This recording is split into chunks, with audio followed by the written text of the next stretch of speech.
નમસ્કાર દર્શક મિત્રો, આપ જોઈ રહ્યા છો VS ન્યૂઝ। સમાચારમાં વાત કરીએ તો રાજુલામાં ક્ષત્રિય સમાજે પ્રાંત અધિકારીને આવેદનપત્ર પાઠવ્યું। સમગ્ર વિગતની વાત કરીએ તો રાજુલા જાફરાબાદ તાલુકા કાઠી ક્ષત્રિય સમાજે પ્રાંત અધિકારીને આવેદનપત્ર પાઠવ્યું। રૂપાલા સામે સૂત્રોચ્ચાર કરવામાં આવ્યા અને ટિકિટ રદ કરવા માંગ કરાઈ। રૂપાલાએ ક્ષત્રિય સમાજ વિશે વાણીવિલાસ કરતા જેને લઈને ક્ષત્રિય સમાજમાં ભારે રોષ વ્યાપ્યો। રૂપાલાની ટિકિટ રદ કરવામાં નહીં આવે તો ચૂંટણીનો બહિષ્કાર કરવાની ક્ષત્રિય સમાજે ચીમકી ઉચ્ચારી।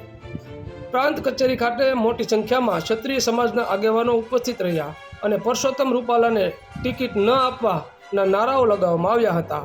તો આવા અવનવા સમાચારો જોવા માટે જોતા રહો VS ન્યૂઝ રાજુલા।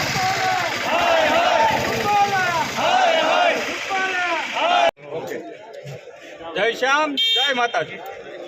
હું હિન્દુ વીરેન્દ્રસિંહ વિક્રમસિંહ જાડેજા રાજુલા જાફરાબાદના ક્ષત્રિય સમાજ દ્વારા આજે હજારોની સંખ્યામાં કલેક્ટર સાહેબને આવેદનપત્રમાં દેવામાં આવ્યું છે કે જે રાજકોટ લોકસભાના ઉમેદવાર પરસોત્તમ રૂપાલા દ્વારા જે ક્ષત્રિય સમાજની બહેનો દીકરીઓ ઉપર જે એમને કોમેન્ટ કરી છે અને અમારી અસ્મિતાને જે ઠેસ પહોંચાડી છે એના માટે આ પરસોત્તમ રૂપાલાની ટિકિટ રદ થાય અને એને બરખાસ્ત કરે અને એની ઉપર કાયદેસરની કાર્યવાહી થાય। અને જો આ વસ્તુ ક્ષત્રિય સમાજની માગણી છે એ પૂર્ણ ન થાય તો સમસ્ત ભારતમાં 22 કરોડ ક્ષત્રિય સમાજ જે છે તે આમનો ઉગ્ર વિરોધ કરશે અને ક્ષત્રિય સમાજ હંમેશા ભાજપ સાથે રહેલું છે।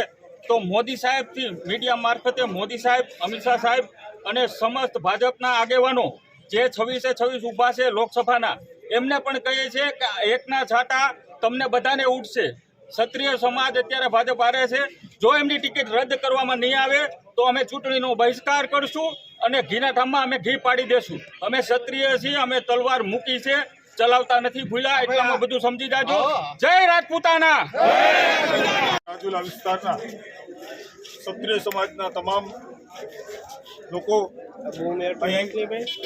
આવેદનપત્ર આપવા માટે આવેલ છે।